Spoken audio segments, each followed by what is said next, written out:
Friends అందరికీ good morning. అడ్వాన్స్గా అందరికీ నూతన సంవత్సర శుభాకాంక్షలు. 2024 ముగింపు పలుకుతూ 2025కి అయితే స్వాగతం చెప్తున్నాను. ఈరోజు నేను ఈ ముగ్గు వేశాను. 8 చుక్కలు, 4 వరుసలు, 4 వరకు చూడండి.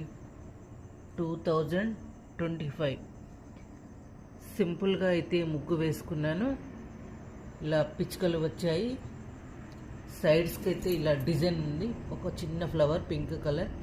తర్వాత అయితే ఇది ఇలా వేసుకున్నాను, సైడ్స్కి ఇలా వేసుకున్నాను. ఇప్పుడు మార్నింగ్ అయితే 6:19 అయితే అవుతుంది టైం. మీకోసమని ఈరోజు ఎర్లీ మార్నింగ్ అయితే ముగ్గు వేశాను. ఈ ముగ్గు నచ్చితే చిన్నగా లైక్ చేయండి, షేర్ చేయండి, సబ్స్క్రైబ్ చేయడం అయితే మర్చిపోకండి. అందరికీ